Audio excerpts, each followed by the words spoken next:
क्या सीख रहे हैं अपन? हर का परमीकरण। चालू हो गया? हर का परमीकरण। क्या करेंगे हम? हर का परमीकरण।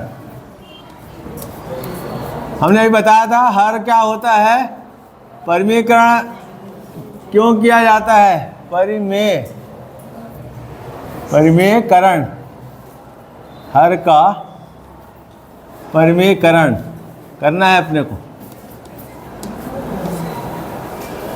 है ना। तो कौन सी संख्या दिया उसने?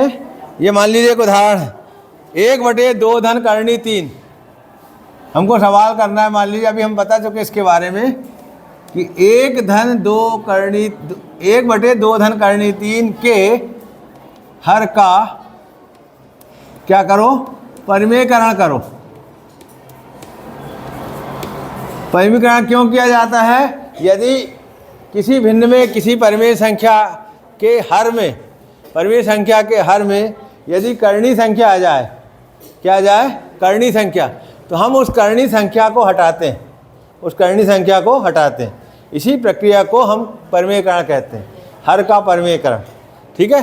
क्यों हटाते हैं? क्यों से कि कर्णी संख्या को हर में नहीं रखा जाता, कर्णी संख्या को हर में नहीं रखा जाता, इसलिए उसको हटाना पड़ता है, और इसी क्रिया को हम परमीकरण कहते हैं, हर का परमीकरण। अभी कैसे किया जाता है वो हम बता रहे हैं। जैसे कि इसमें हमने क्या लिखा? 1/2 धन करनी 3 के हर का परमीकरण कीजिए, है ना, परमीकरण कीजिए। मान लो ऐसा सवाल अपने को मिलता है, तो हम इसको कैसे करेंगे? देखो, इसके पहले जो सवाल किया उसी तरह से ये भी है ना, उसी तरह से इसको करेंगे। हमारा सवाल क्या है? 1/2 धन करनी 3, 1/2 धन करनी 3। ठीक है? इसको अपन कैसे लिख सकते हैं? अब इसके हर में क्या है? 2 धन करनी 3। इसके हर में क्या है? तो करनी 3 इसके हर में आई है, तो इसको हटाना पड़ेगा यहाँ से। तो किस तरह से हटाया जाएगा? हमने बताया था, हर में जो संख्या है उस पर ध्यान दो, उस पर क्या लिखा है? 2 धन करनी 3।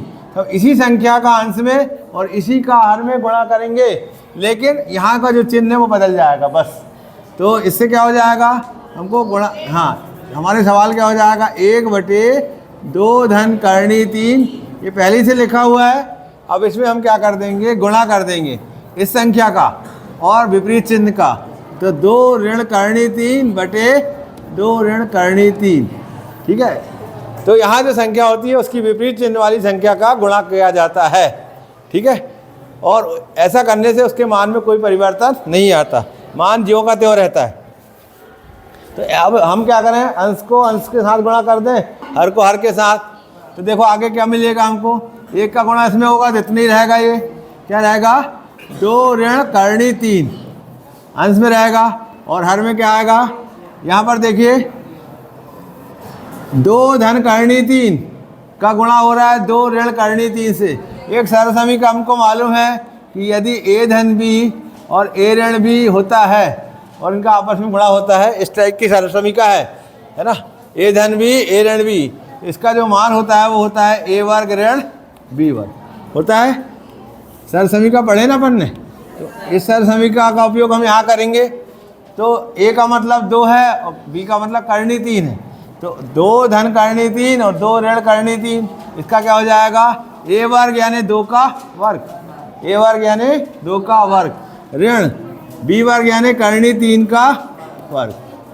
और हल किए तो क्या जाएगा? ये 2 ऋण करनी 3 बटे 2 का वर्ग करेंगे तो क्या आएगा? 4। क्या आएगा? 4। और करनी 3 का वर्ग करेंगे क्या आ जाएगा? 3। तो आगे के स्टेप में क्या हो जाएगा? 2 ऋण करनी 3 बटे 4 में 3 गए तो 1, और बटे 1 लिखने से कोई फर्क पड़ता है नहीं, तो इसका आंसर आ जाएगा 2 ऋण करनी 3।